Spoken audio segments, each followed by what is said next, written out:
Bismillahirrahmanirrahim. Assalamualaikum warahmatullahi wabarakatuh.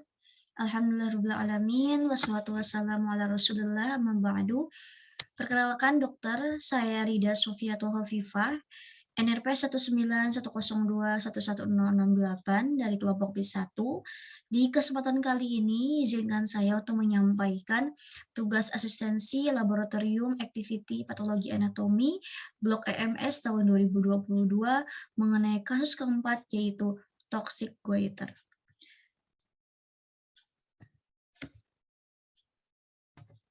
Baik, langsung saja. Di kasus kali ini, ada seorang wanita usia 39 tahun memiliki tumor di daerah anterior leher. Nah, berarti ada pembesaran atau pembenjolan di bagian depan dari lehernya itu, di mana si wanita ini juga memiliki gejala yang menyertai, yaitu palpitasi. Jadi, palpitasi itu adalah debar-debar, kemudian mengalami tremor, dan juga ansietas. Ansietas itu adalah kecemasan. Jadi, gejala-gejala ini ditambah juga ada berkeringat dan kehilangan berat badan.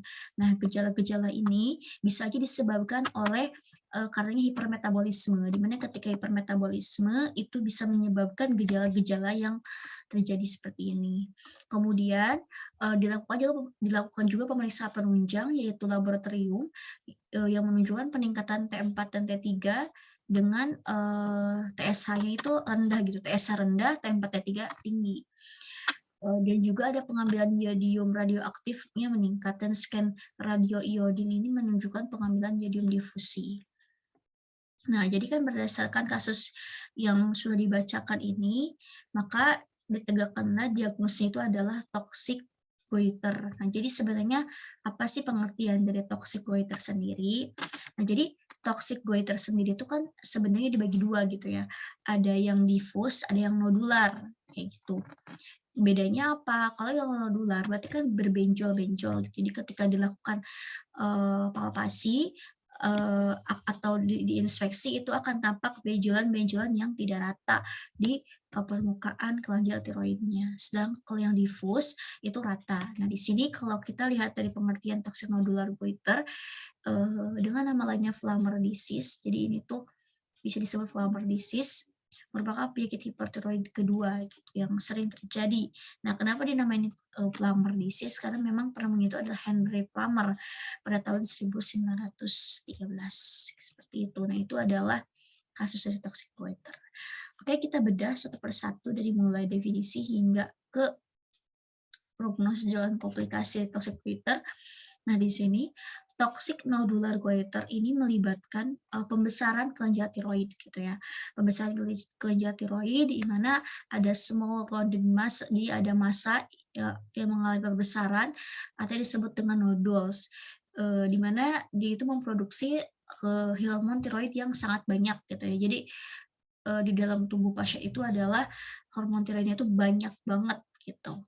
Karena memang terjadi pembesaran ya, enlarged thyroid gland. Nah, nama lainnya itu bisa toxic adenoma, ada toxic multinodular goiter, ada Flammer disease. Ya, sama aja sebetulnya gitu ya. Terus ini ada penyebab, insidensi, dan faktor resikonya, di mana toxic nodular goiter ini biasanya itu ada long standing simple goiter yang sering terjadi pada pasien-pasien yang lansia gitu ya, elderly gitu ya, lebih tua, di mana gejalanya itu seperti gejala hyperthyroidism gitu ya, di mana ada protruding. Jadi protruding itu kayak penonjolan dari bola mata.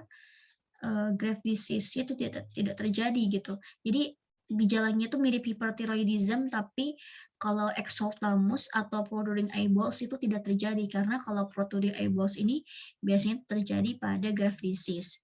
Kemudian faktor risikonya itu adalah pada perempuan dan pada usia lebih dari 60 tahun. Jarang terjadi pada anak-anak gitu. Jadi memang faktor risikonya itu lebih sering terjadi pada wanita dan usia 60 tahun ke atas.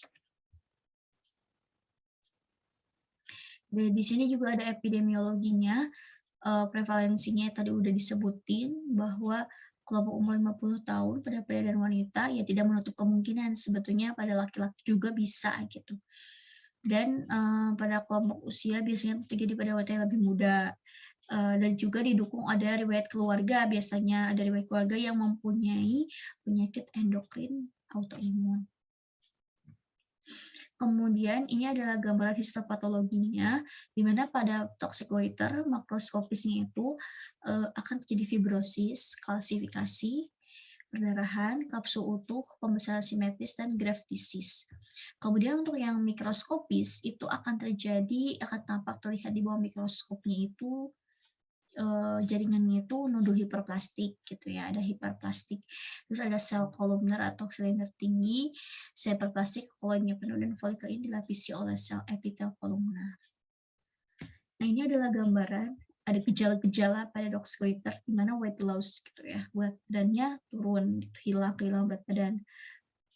Kemudian peningkatan nafsu makan, nervousness, restlessness, intoleransi panas, peningkatan kayak sering berkeringat, lelah, muscle cramp, jadi kayak kram otot, terus sering terjadi diare gitu ya, frekuensi bowel movement, bowel tuh usus gitu ya, pergerakan ususnya tuh kayak meningkat, dan gangguan siklus menstruasi gitu terjadi pada wanita. Nah, itu gejala-gejalanya. Kemudian ini ada side and test gitu ya untuk membantu penegakan diagnosis, di mana untuk physical examination-nya itu akan terlihat adanya single atau multiple nodules di tiroid gitu. Dan ada kalau diraba juga ada peningkatan heart rate, itu bisa lewat pemeriksaan fisik gitu ya. Kemudian pada scan tiroid itu akan terlihat ada elevasi radioaktif iodin, ada peningkatan radioaktif iodin di nodules. Berarti ini sesuai gitu ya dengan kasus yang tadi kan, dia itu ini ada peningkatan iodium radioaktif kan, dimana gejala juga sama gitu, ada berkeringat, kehilangan berat badan, palpitasi, tremor. Jadi sesuai ya dengan yang di CM test. Kemudian ada penurunan TSH. Jadi TSH dengan si T3 T4 itu berhubungan terbalik gitu. Di sini TSH-nya rendah, ya jadi T3 dan T4 itu jadi tinggi gitu, serum tiroid hormon itu tinggi di dalam tubuh gitu. Sehingga terjadilah hipermetabolisme gitu. Nah, ini ada gambaran di mana di sini tuh sebenarnya tuh terjadi iodin defisiensi gitu. Kekurangan iodin, di mana si iodin sendiri itu sebagai bahan untuk membentuk hormon tiroid gitu. Makanya yang terjadi adalah terjadinya hiperplasia pada kelenjar tiroid. Nah, ini. Kemudian ada gambaran makroskopis di mana memiliki wujudnya asimetrik, ya bisa mencapai 200 sampai 700 gram, bisa mencapai 2 kilo. Ada memiliki dimensi nodul dekat 8 sampai 15 cm. Kemudian berbentuk nodul serta permukaan yang tidak rata, kistik, serta perdarahan diiringi koloid gelatin coklat dengan klasifikasi vokal. Kemudian lanjut ke gambaran mikroskopis, di mana untuk gambaran mikroskopis sendiri, ini sebentar. Untuk gambaran mikroskopis sendiri, sebentar ya.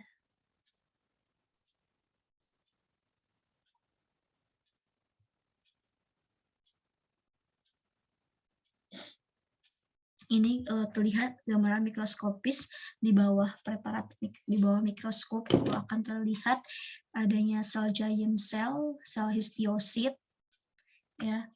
Kemudian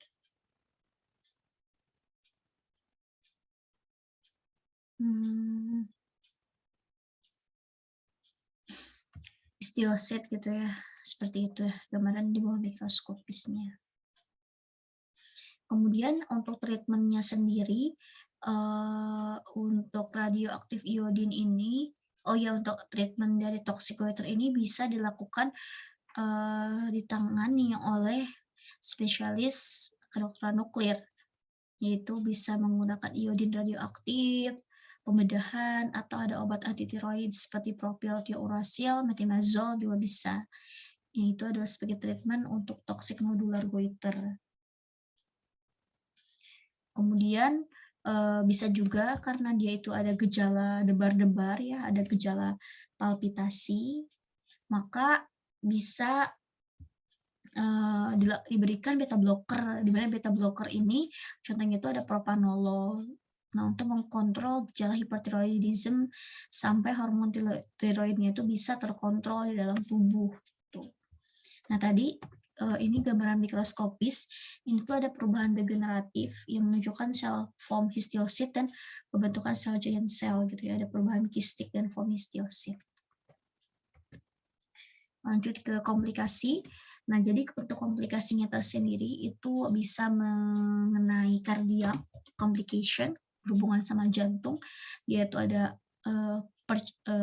peningkatan kecepatan heart rate, bisa terjadi CHF ya, congestive heart failure, atrial fibrilasi karena memang terjadi peningkatan atau irregular heart rate. Jadi kadang-kadang pasien itu datang ke dokter itu gejala yang mengganggunya itu adalah debar-debar kayak deg-degannya tuh mengganggu. Nah, itu kalau dibiarkan juga itu komplikasinya tuh bisa ke atrial fibrilasi bahkan ke CHF.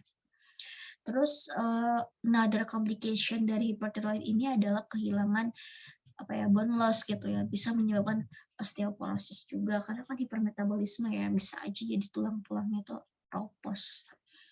Terus ada thyroidcrism atau storm, jadi kayak badai krisis tiroid, di mana acute worsening, jadi acute gejala yang buruk gitu ya.